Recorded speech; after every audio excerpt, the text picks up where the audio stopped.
ان کی گفتگو آرام سے سن سکتا تھا۔ جیلر صاحب کی نظر سکرین پر جم گئی۔ اگر میں کبھی سکرین کی طرف دیکھتا تو کبھی شرمندگی سے نظریں نیچے جھکا لیتا۔ اس قیدی نے اپنی بیوی کو ہاتھ سے پکڑ کر بستر پر بٹھایا، جس کے چہرے سے عورت کا چہرہ نظر آ رہا تھا۔ جیلر کے منہ بہت ہی گھٹیا الفاظ نکلے جو میں بیان نہیں کر سکتا۔ پھر اسپیکر سے آواز آتی۔ آواز نے ہم دونوں کو اپنی طرف متوجہ کیا۔ وہ دونوں آپس میں گفتگو کر رہے تھے۔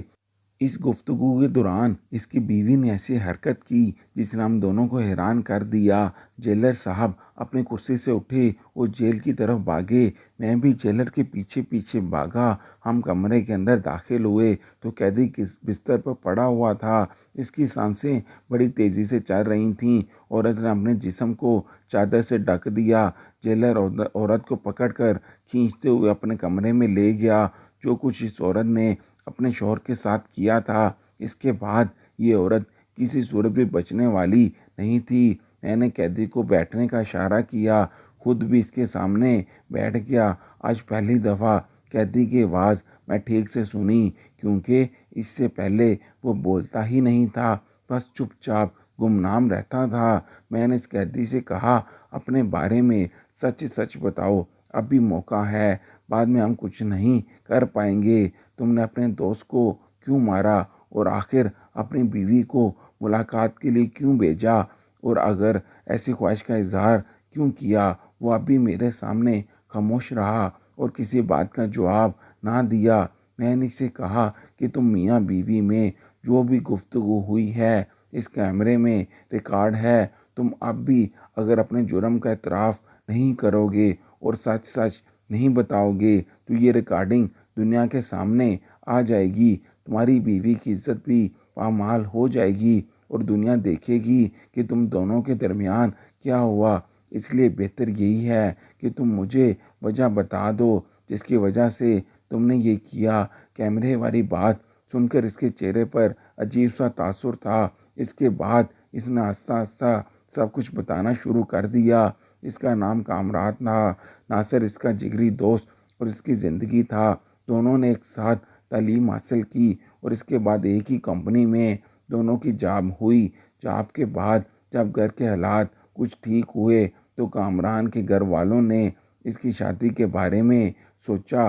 اس کی والدہ نے اپنی ہی پسند کی لڑکی اپنے بیٹے کے لیے تلاش کی جو کامران کی زندگی میں آئی۔ بڑے ہی دھوم دھام سے ان دونوں کی شادی ہوئی اور شادی پر سب سے زیادہ اگر کوئی خوش تھا تو وہ اس کا اپنا جگری دوست ناصر تھا۔ لائبہ اپنے ساتھ ایک اچھی قسمت بھی لائی اور شادی کے بعد کامران کی پروموشن ہو گئی اور ناصر ادھر کا ادھر ہی رہا، کیونکہ ناصر کا دھیان جاب کے علاوہ باقی کئی چیزوں میں تھا، اس لیے اس کی پروموشن نہ ہو سکی۔ کامران کی والدہ نے اپنے بڑے بیٹے کے ساتھ رہنا شروع کر دیا اور کامران اور لائبہ گھر میں تنہا تھے۔ دفتر میں زیادہ وقت رہنے کی وجہ سے کامران کے لیے کچھ مسائل تھے۔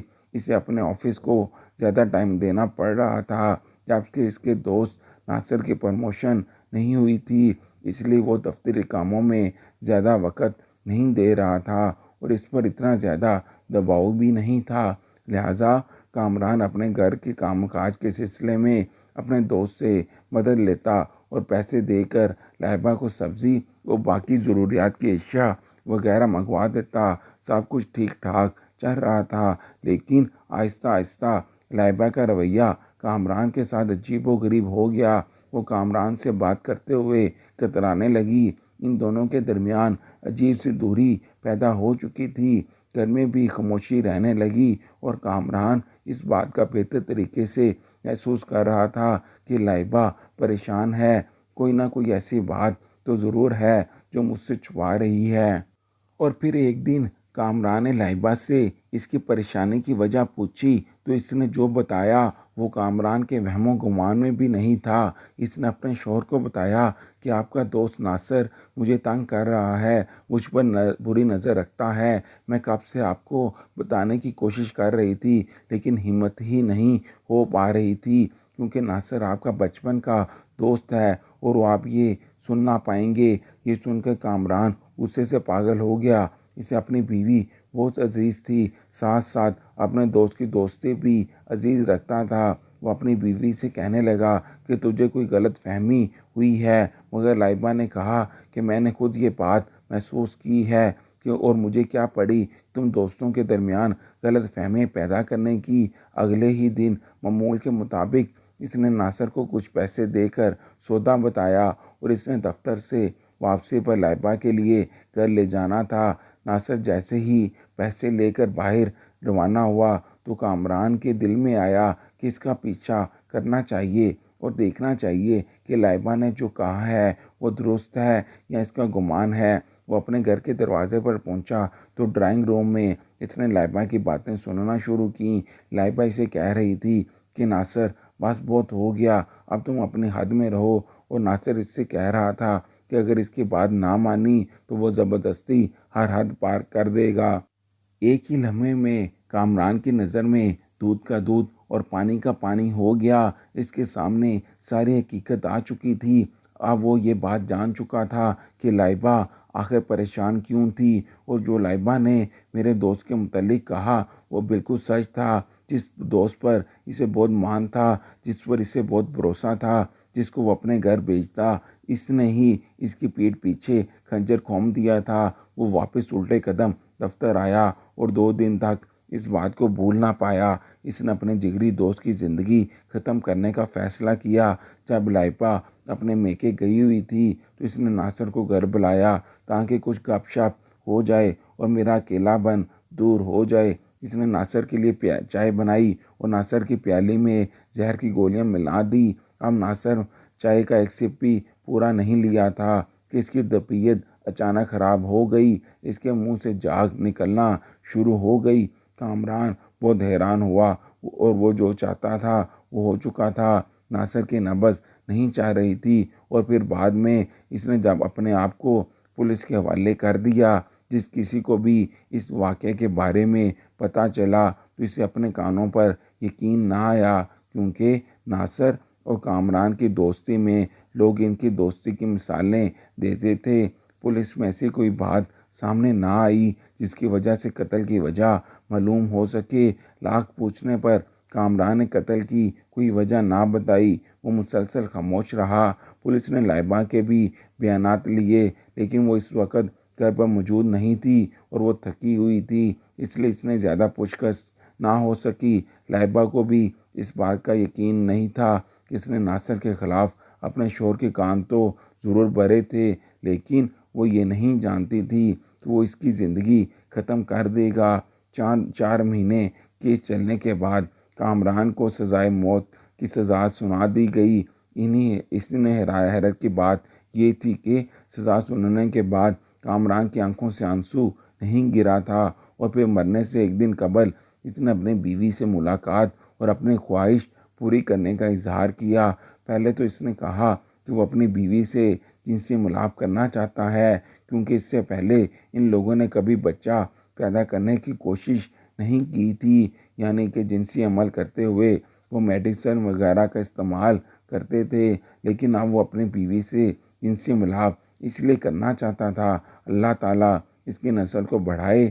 یہ اگر پھانسی کی سزا پر چڑھ بھی جائے تو اس کی بیوی کے پاس اس کی کوئی نہ کوئی نشانی ہو اور اس کا نام اس دنیا میں باقی رہے، یعنی اس کی نسل بڑھتی رہے۔ جنہوں نے اس کی خواہش پوری کی، جیلر صاحب اور میں یہی سمجھ رہے تھے کہ اسے اپنی بیوی سے محبت اور آخری بار وہ بیوی سے ملنا چاہتا ہے، مگر سکرین پر نظر آنے والے مناظر کچھ اور بیان کر رہے تھے۔ جب اس کی بیوی اس کے سامنے آئی تو اس نے اپنی بیوی کو اپنے سامنے بٹھایا اور کہا کہ تمہارا سچ میرے سامنے آ چکا ہے، اور پھر یہ کہتے ہوئے اس نے اپنی بیوی کے لباس کو اپنی طرف کھینچا اور کہا کہ تجھے بڑا شوق ہے نا بے آبرو ہونے کا، میں تجھے ابھی بے آبرو کروں گا۔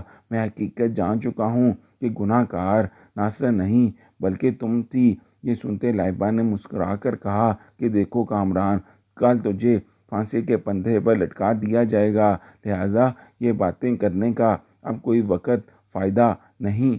یہ سچ ہے کہ میں تجھ سے زیادہ ناصر کو پسند کرتی تھی۔ میں نے تو تم سے شادی بھی اس لیے کی تھی اس لیے میں اسے اپنی طرف بلانے لگی، مگر وہ ہر بار تمہاری دوستی کو درمیان میں لے آیا۔ مجھے اس بات سے بہت زیادہ چڑ تھی۔ وہ تجھے دھوکہ نہیں دینا چاہتا تھا اور اپنی وفاداری میں دبا رہا تھا۔ جب میں نے دیکھا کہ یہ میرے جال میں پھنسنے والا نہیں تو اسے ختم کرنے کا منصوبہ بنایا۔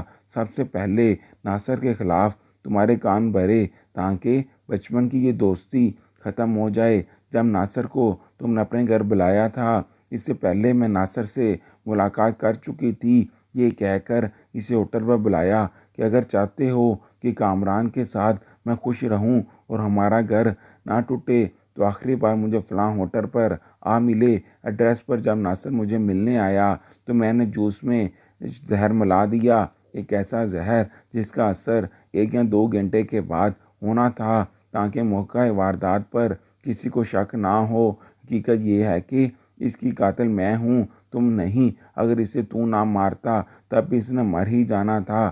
کامران یہ سن کر ہکا بکا ہوا اور لائبہ سے کہا، تبھی میں سوچوں کہ میرا زہر دینے سے پہلے ہی اس کی طبیعت خراب کیوں ہوئی، اور ابھی تو اس نے کپ کو صرف منہ ہی لگایا تھا، وہ مر بھی گیا۔ پوسٹ مارٹم رپورٹ میں اس کی موت کی وجہ زہر ثابت ہوئی تھی، جو کہ میں اسے دینے والا تھا، مگر میں نے تمہاری خاطر قتل کے الزام کو اپنے سر لے لیا۔ مگر جب تمہاری حقیقت سامنے آئی تب میں نے تجھے ملاقات کے لیے بلوایا۔ تو نے میرے بچپن کے دوست کو قتل کر دیا اور مجرم میں ٹھہرا۔ میں تجھے زندہ نہیں چھوڑوں گا۔ یہ کہہ کر اس نے اپنی بیوی کو مارنا چاہا۔ بیوی بھی اس پر حملہ کر رہی تھی۔ کامران اور اس کی بیوی کے درمیان ہونے والی گفتگو لائیو ریکارڈ ہو گئی، اور کسی طرح کامران کو یہ بات پتہ کی تھی کہ ہماری باتیں ریکارڈ ہو رہی ہیں۔ اصل مجرم کون تھا، اس حقیقت کا پتہ چل گیا۔ کامران اپنی بیوی کی خاطر سولی پر چڑھنے کے لیے تیار تھا، لیکن جب اسے حقیقت معلوم ہوئی تب اس نے بیوی کو بے نقاب کرنے کی ٹھان لی۔ تمام ثبوتوں کی روشنی میں عدالت نے کامران کو باعزت بری کر دیا اور لائبہ کو گرفتار کر لیا اور اسے عمر قید کی سزا سنا دی گئی۔ ہماری اس ویڈیو کو لائک کیجیے گا۔ شکریہ۔